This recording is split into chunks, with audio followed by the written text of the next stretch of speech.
Hi, my name is Bibek Adhikari. I am your English instructor. In today's class, we are going to solve the grammar portion of Unit 12, that is Connectives. So, let's begin. Alright, we shall now start the grammar portion of Unit 12, which is called Connectives. In other words, it is also called conjunctions. So, let's begin the study of connectives or conjunctions. Let's look at some sentences. Rogan has applied for more than 20 jobs, but he is still out of work. Let me write another example. In spite of his hard work, he didn't get that job. Alright, now let's talk about connectives here. The first connective that is used is but, and the second connective is in spite of. So we have two connectives. What does the first connective do? The first connective, as a matter of fact, expresses conflicting ideas, correct? It also joins two sentences. So this word, little word called but, expresses conflicting ideas and joins two sentences. In second case, this word in spite of expresses concession, and also it joins two sentences.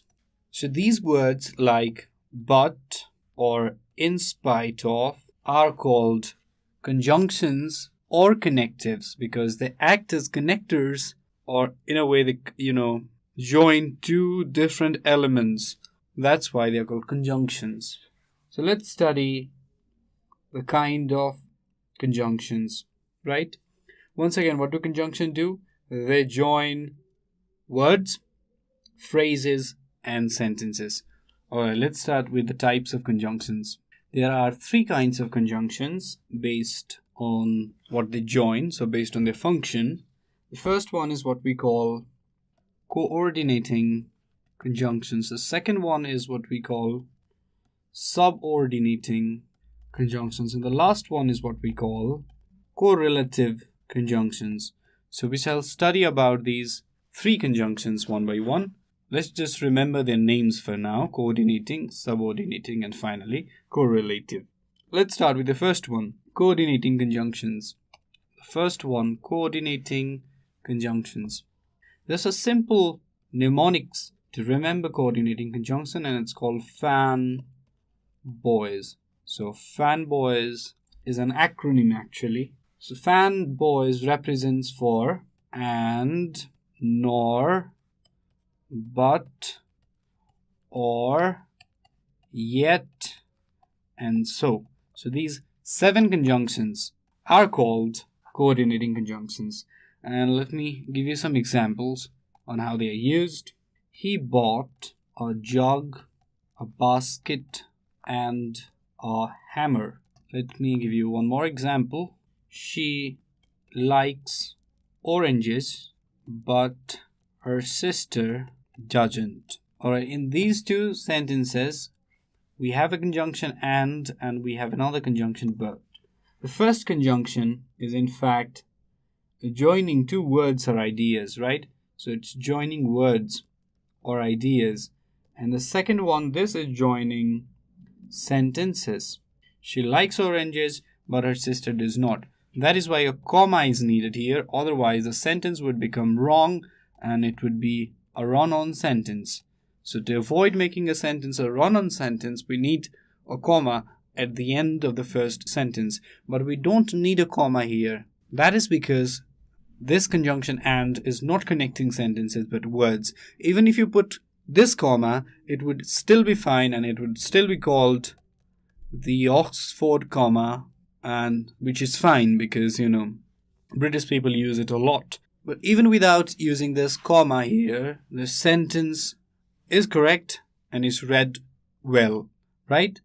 So these are just 2 examples. Let me give you some more examples from fanboys because we are reading coordinating conjunctions. Have you fried or steamed it? The bus was crowded, so we had to stand. The sun is warm, yet the air is cool. So these are just 2 examples. So let's first find out the connectives. The first connective that we have is or followed by so, and finally yet. And what do these connectives do? The first one, or, this shows some choices.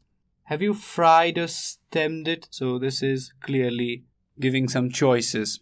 And the second one, the bus was so crowded we had to stand. This shows results. Since the bus was crowded, we had to stand it. Third one, the sun is warm, yet the air is cool. This is more like the word however, right?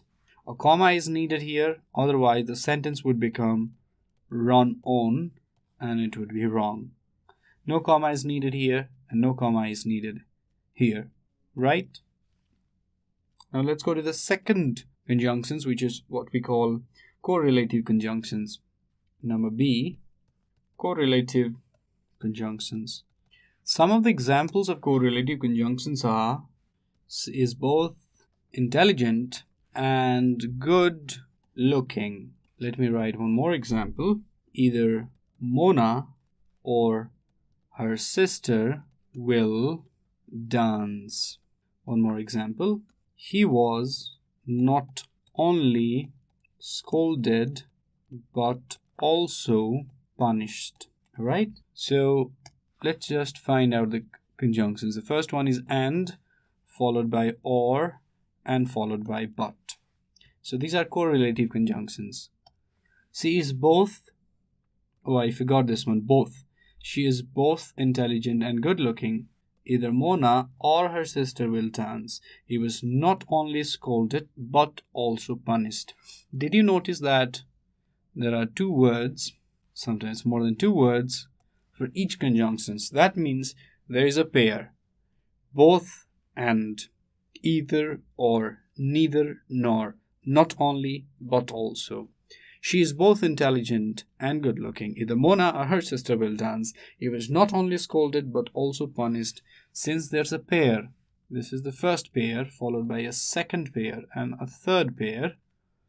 So we call it, what do we call it? We call it paired. We call it paired conjunctions. Since there's a pair for every conjunction that are used in correlative conjunctions, it is called paired conjunction. Now let's go to the last one, which is subordinating conjunctions. Number C, subordinating conjunctions. As it is raining, I will not go out. One more example. Even though he was poor, he was happy. Alright, let's find the conjunctions first. As it was raining, I will not go out. Even though he was poor, he was happy. So where are the conjunctions? In the first place, okay, of the sentence. So subordinating conjunctions, they allow us to show which idea is more and which idea is less significant. They supply a time, reason, condition, and so on. In the first sentence, we get a reason, while in the second sentence, we get concession. Reason, concession. Now there could be more. These conjunctions may show time, place, condition, and manner. Alright?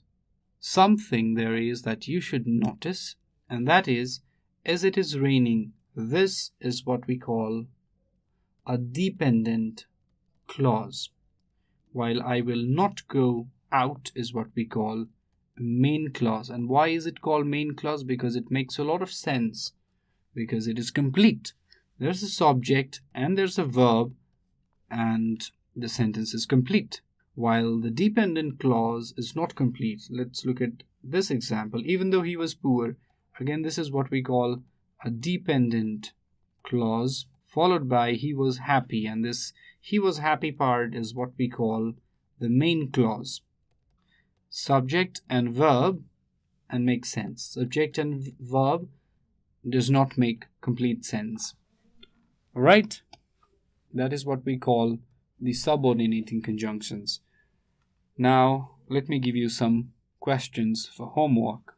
Alright, these are the 4 questions you need to do as your homework. All you have to do is, fill in these blanks with proper conjunctions. Do you want tea, blank space, coffee? Just fill the correct word there. Blank space, Ria Mona has gone to the park. Blank space, bad weather, the match was postponed. The door was open. Blank space, I closed it. Alright, so this is the homework section. I guess you can do it. The questions are pretty easy. With this, we have come to end of today's class. If you have any questions or suggestions regarding this video series, feel free to write us at learning@deerwalk.edu.np. Thank you.